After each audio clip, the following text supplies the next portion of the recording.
नमस्कार दोस्तों, आप देख रहे हैं हेल्थ फ्लक्स। मैं हूं आशीष। आज हम बात करने वाले हैं एक ऐसी बीमारी की जो बाहर से तो नहीं दिखाई देती, लेकिन अंदर ही अंदर शरीर को खोखला कर देती है। जी हाँ दोस्तों, हाई बीपी यानी कि हाई ब्लड प्रेशर। किसी को पता ही नहीं चलता और अचानक से हार्ट अटैक, ब्रेन स्ट्रोक और किडनी फेल। आज की इस वीडियो में हम लोग जानेंगे कि ये बीपी क्या होता है, बीपी आखिर बढ़ता क्यों, बीपी की दवाइयां जिंदगी भर क्यों चलती है, क्या आयुर्वेद से बीपी ठीक हो सकता है, और सबसे बड़ा सवाल यह है कि बीपी को कंट्रोल होने के बाद आपकी दवाइयां बंद हो सकती है या नहीं। इस वीडियो को पूरा लास्ट तक देखिए क्योंकि हर एक लाइन आपकी जिंदगी बचा सकती है। तो दोस्तों, सबसे पहले जान लेते हैं कि ये बीपी होता क्या है। आइए इसे आसान भाषा में समझते हैं। सोचिए आपके घर में पानी की टंकी है और मोटर से पाइप में पानी जा रहा है। दोस्तों, पाइप के अंदर जो पानी का दबाव होता है उसे ही प्रेशर कहते हैं। अब यही काम हमारे शरीर में करता है खून। दिल एक मोटर है, नसें पाइप है और खून पानी है। जब दिल खून को जोर से पंप करता है तो नसों पर दबाव बढ़ता है, इसी को कहते हैं ब्लड प्रेशर। तो दोस्तों, 120/80 का मतलब क्या है, आइए इसे जान लेते हैं। 120 ऊपर वाला जब दिल जोर से धड़कता है, 80 नीचे वाला जब दिल आराम करता है। अगर यही दोनों ज्यादा हो जाए तो आपकी बीपी हाई हो जाती है। दोस्तों, बीपी खतरनाक क्यों होती है, आइए जान लेते हैं। क्योंकि नसें सख्त हो जाती हैं, दिल पे काफी जोर पड़ता है, दिमाग की नस फट सकती है और किडनी फेल हो सकती है। इसका यह मतलब हो गया दोस्तों कि हाई बीपी एक साइलेंट किलर है, दर्द नहीं करता लेकिन मार देता है। आइए दोस्तों, अब जान लेते हैं कि हाई बीपी के असली कारण क्या होते हैं। सबसे पहला कारण है तनाव यानी कि स्ट्रेस। जब आदमी हर समय टेंशन में रहता है तो शरीर समझता है कि खतरा है। वो तुरंत एड्रेनलिन और कार्टिसोल को निकालता है, जिसकी वजह से नसें सिकुड़ जाती हैं और बीपी ऊपर चला जाता है। यानी कि दोस्तों, रोज रोज का तनाव और रोज रोज की बीपी। दूसरा कारण है ज्यादा नमक। दोस्तों, नमक पानी को पकड़ता है, जितना ज्यादा नमक उतना ज्यादा पानी खून में। और दोस्तों, ज्यादा पानी यानी कि ज्यादा दबाव, इसका मतलब हाई बीपी। तीसरा कारण है मोटापा और पेट की चर्बी। दोस्तों, पेट पर चर्बी का मतलब दिल को ज्यादा मेहनत करनी पड़ेगी। दिल जितना ज्यादा जोर लगाएगा उतनी ही ज्यादा बीपी ऊपर बढ़ती जाएगी। नींद का कम होना, कम नींद की वजह से आपकी जो नसें हैं वो टाइट हो जाती हैं और जिसकी वजह से बीपी हाई हो जाता है। अगला कारण है दोस्तों शराब, सिगरेट। ये सबसे पहले नसों को सिकोड़ती हैं, फिर उसे सख्त बना देती हैं। आइए दोस्तों, जान लेते हैं कि कौन कौन सी ऐसी एलोपैथिक दवाइयां हैं जो हाई बीपी में काफी मददगार साबित होती है। सबसे पहली दवा है दोस्तों एम्लोडिपिन। आइए जान लेते हैं कि ये काम कैसे करती है। ये नसों को थोड़ा ढीला करती है।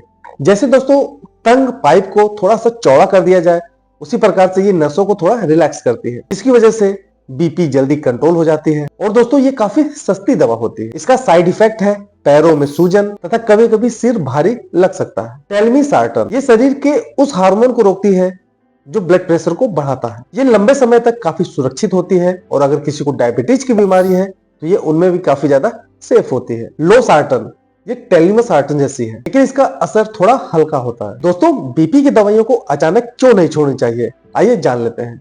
दोस्तों, बीपी की दवाइयां नसों को आराम देती है, जिसकी वजह से नसों को आदत हो जाती है। अगर आप अचानक ही बीपी की दवाइयों को छोड़ देंगे तो आपकी नसें सिकुड़ जाएंगी, जिसकी वजह से आपका बीपी काफी तेज बढ़ने लगेगा। इसीलिए दोस्तों, बीपी की दवा को कभी भी अचानक बंद नहीं करना चाहिए। आइए दोस्तों, अब समझ लेते हैं कि आयुर्वेद बीपी को क्या समझता है। आयुर्वेद कहता है हाई बीपी का मतलब वात पित्त का असंतुलन। वात बढ़ा जिसकी वजह से नसें टाइट हो जाती हैं। पित्त बढ़ता है, इसका मतलब खून गर्म हो जाता है और काफी तेज हो जाता है। दोस्तों, आयुर्वेद में कुछ ऐसे हर्ब्स हैं जिसका इस्तेमाल करने से आपकी बीपी कंट्रोल हो सकती है। अर्जुन, ये दिल की दवा है। ये दिल की मांसपेशियों को मजबूत करती है, नसों की इलास्टिसिटी को बढ़ाती है, इसकी वजह से बीपी धीरे धीरे नीचे आने लगता है। सर्पगंधा, ये दिमाग को शांत करता है, नर्वस सिस्टम को सही रखता है और बीपी में जल्दी आराम दिला देता है। लेकिन दोस्तों, इसका इस्तेमाल ज्यादा मात्रा में नहीं करना चाहिए। ब्राह्मी, ये तनाव को कम करता है, जिसकी वजह से नींद ठीक आती है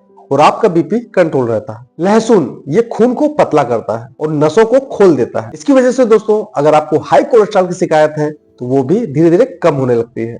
अब दोस्तों, आपका जो मेन सवाल था, क्या बीपी की दवा एक बार शुरू होने के बाद बंद हो सकती है? हाँ, कुछ लोगों में बंद हो सकती है। अगर हाई बीपी की शिकायत नहीं हो, उम्र काफी कम हो मोटापा कंट्रोल में रहे और अपने तनाव को कंट्रोल कर ले और अपनी लाइफ स्टाइल को अच्छी तरीके से सुधार ले, तो फिर दवा धीरे धीरे कम हो सकती है। और किन लोगों में दवा बंद नहीं हो सकती? जिनका 10 से 15 साल का पुराना हाई बीपी की शिकायत है, हार्ट और किडनी में डैमेज है, स्ट्रोक हो चुका हो और बहुत ही ज्यादा बीपी हाई रहता हो, तो ऐसे लोगों को दवा जिंदगी भर लेनी पड़ सकती है। आइए दोस्तों, अब जान लेते हैं कि किन मरीजों को एलोपैथिक दवा लेनी चाहिए और किन मरीजों को आयुर्वेदिक दवा लेनी चाहिए। एलोपैथिक जरूरी जब बीपी 160 तथा 100 से ऊपर हो, हमेशा चक्कर आता हो, सिर दर्द होता हो या हार्ट की प्रॉब्लम हो, तो ऐसे लोगों को एलोपैथिक दवा लेनी चाहिए। और आयुर्वेदा ज्यादा फायदा देगा जब बीपी काफी हल्का हो और तनाव हल्का सा कारण हो और दवा से बीपी कंट्रोल हो। इन दोनों को एक साथ लेने का जो बेस्ट तरीका है, जिसकी वजह से एलोपैथी